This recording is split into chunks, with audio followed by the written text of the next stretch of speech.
minds of the failed establishment. And what set this off? Well, a single move, bold, constitutional, and yes, fatal to the grip that the swamp has held over Washington for decades. President Donald J. Trump, he just exercised an authority buried in our Constitution that the elites hope that you would never learn about. This is an authority that gives him the power to bring back or actually take back the capital from the incompetent local rulers and ultimately return it back to the people. Now, can I get an amen if you're in support for that one, or maybe a 47 in the comments? Now, make no mistake, this wasn't a photo op. This wasn't a speech for the cameras. This was a power shift that stunned DC insiders, rattled the global elites and allies and enemies alike, and sent the media into a frenzy. But here's what they will not tell you. The real reason that this Patriot army is on the move isn't just about the crime in DC. It is about a deeper fight. This is about a fight over who controls America's future, who's writing the rules, and whether the voice of the people can finally silence the entrenched ruling class. Now, today, we're going to go into the inside story, the full story from the shocking foreign policy blunder that forced Trump to take personal command to the nationwide allies that are breaking out in solidarity to the elite's desperate attempts to frame this as authoritarian while their own failures lie in plain sight. And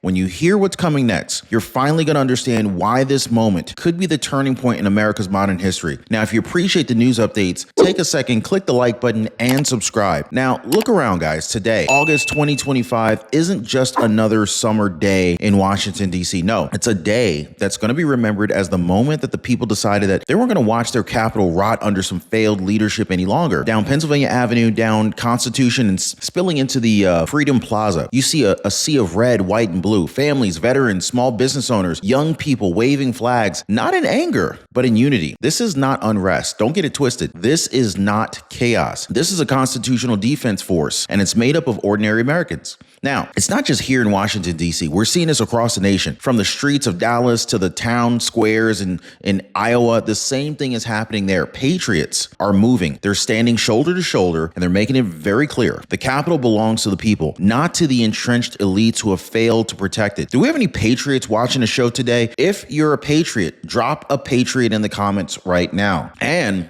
at the center of it all, you got one man, one administration, and one constitutional decision that just shifted the balance of power in Washington. President Donald J. Trump, smart, strategic, deeply committed to the American people, just executed a move that was so powerful, so rooted in the very text of our Constitution that it has left the DC elite scrambling for air. Senator Marsha Blackburn, you may have heard of her, reminded the nation of Article 1, Section 8, Clause 17, the rarely discussed provision that gives Congress, and by extension the president, the authority to take direct control of Washington, D.C. when the local government fails to keep it safe, functional, and dignified as the capital of the United States. Now, this is not theory, folks. This isn't political theater. Trump invoked that authority, not to seize power for himself, but to return the capital to the people, to restore order, and to make D.C. the safe, shining example that it should have always been. Now, the swamp calls it authoritarian. Patriots call it accountability. So which is it, guys? And in the coming moments, you're going to hear exactly why this move was not only legal, but it was absolutely necessary. And also how the rotten DC gave Trump no other choice but to do it. But first, you need to see how bad the Capitol has fallen before this intervention and why Americans from coast to coast are saying enough. Chapter was started because the founders' own parents got stuck in terrible Medicare plans, and they swore it wouldn't happen again to other families. This is why I partnered with them. They treat every caller like their own mom and dad, just like Julie from Kansas, who was scammed by a local broker, now saves $400 a year thanks to Chapter, or Jamie from Texas, saving $600 and finally getting peace of mind. When they fight for you guys, it is personal. Believe that. This isn't just about health coverage. This is about protecting what you've worked for. So give our friends a Chapter call right now. It's totally free, no pressure. It's almost like, calling your mom up and just say, hey, mom, am I on the best plan? I mean, these folks have some of the warmest hearts that I've ever come in contact with. Give our friends a Chapter call right now. Phone number is 909-563-8279, or visit them at askchapter.org/Ron and see why thousands are switching. And when you do call, tell them Ron says hello. I love when they react to you guys saying that. So before Trump made this move, DC had become a national embarrassment. Now let's talk about Union Station, okay? A project that was supposed to be a crown jewel for the Capitol. Tens of millions of dollars poured into modernization, upgrades, revitalization. There was so much promise here, right? A bustling hub of commerce, tourism, and community pride. But the reality, empty storefronts, gangs staking out the entrances, drug deals in broad daylight, tourists too afraid to even leave the train platform. All of that money, all of that potential gone. And the DC establishment, they're missing in action. Trash piles on the sidewalks. You got violent crime spikes. Petty crime goes unpunished. Basic services. I mean, the kind that any functioning city should be providing are neglected. It's awful. Now, the local leadership, they couldn't run a food truck, let alone the capital of the United States. Guys, they're an embarrassment. That is the environment that Trump stepped into. Now, let me be crystal clear about this here, guys. This is not about partisanship. This is about basic competence. When the government of the most important city in America can't even keep the streets clean, can't even keep public safe, I mean, they can't even protect the billions in investments that taxpayers have already funded, somebody had to step in. And on August 10th, 2025, Trump did exactly that. So the people, they noticed. Oh, did they notice? Okay. So within hours of Trump's announcement, what started in Washington, D.C. began rippling across the entire country. I'm talking Los Angeles. Patriots started gathering in front of City Hall waving American flags. Now think about that. Los Angeles has patriots.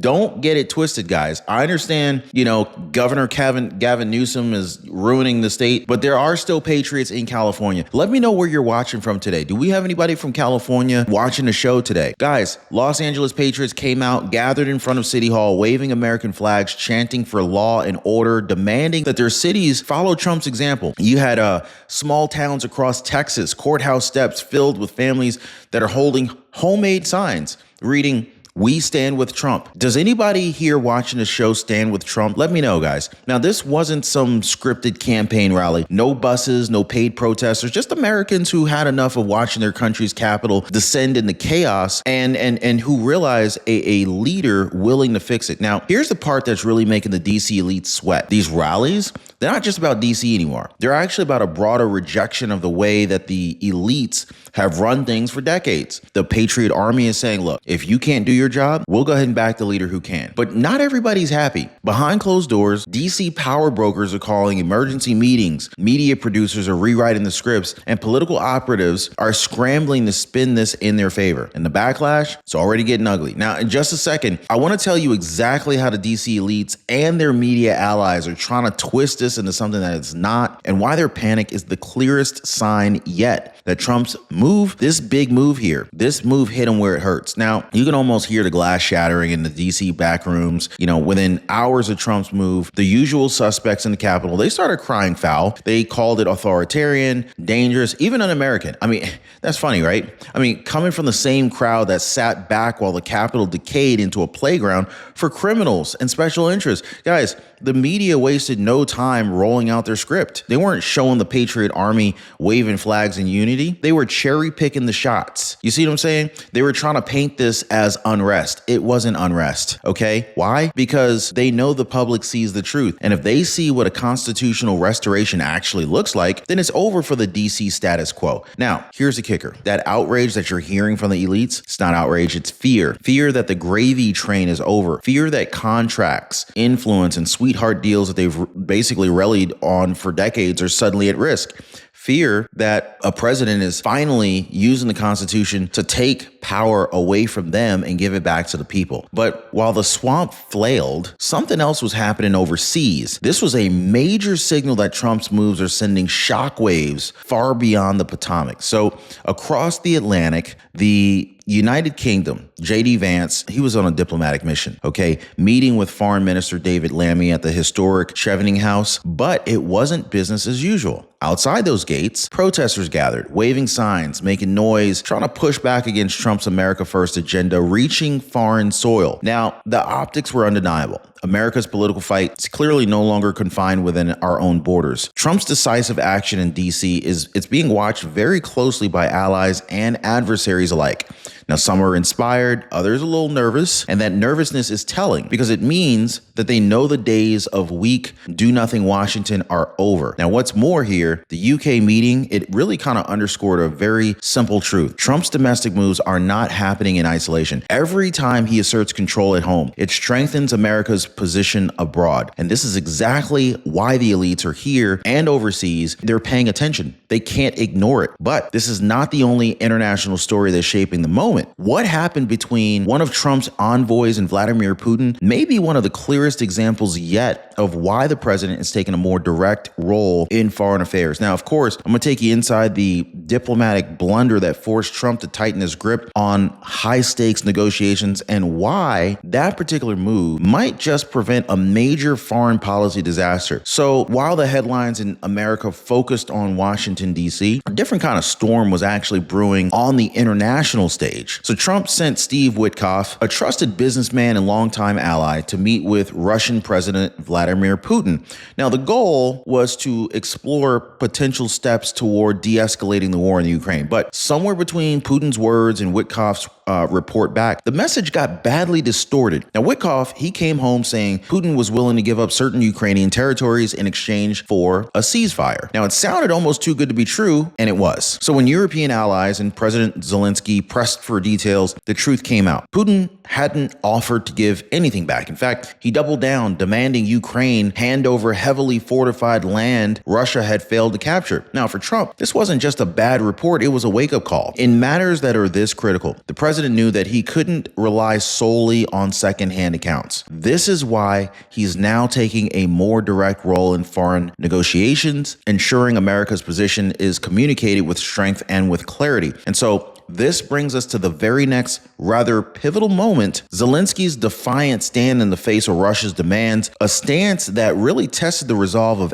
every leader on the table, including President Trump himself. When Putin demands hit the table, Zelensky, he didn't flinch. He made it clear Ukraine would not surrender a single inch of its fortified territory. Not Donetsk, not Zaporizhia, not any of it. So these were lands that Russia had already failed to take over, and handing them over would only invite further aggression. So Zelensky's counteroffer was straightforward. A ceasefire first, and then if Russia wanted to talk about territory later, then it would have to be through reciprocal exchanges, not one-sided concessions. Now, crucially, Ukraine would require ironclad guarantees to join NATO, ensuring its long-term security. Now, Trump respected that position. He recognized that true peace isn't won by giving up your defenses. True peace is gained by standing firm and negotiating from strength. And so for the DC elites who still think that they can kind of paint Trump as reckless in foreign policy, I think that this moment really tells a different story. This is one of the strategic patience and support for allies who refuse to be bullied around. But this, while all of this high stakes diplomacy kind of played out on a world stage, back at the White House, President Trump found himself in the center of a very different kind of storm here. This is one that the media pounced on, twisting a lighthearted moment into the next manufactured outrage, if you will. So back at the White House, President Trump welcomed the leader of Azerbaijan to a diplomatic visit.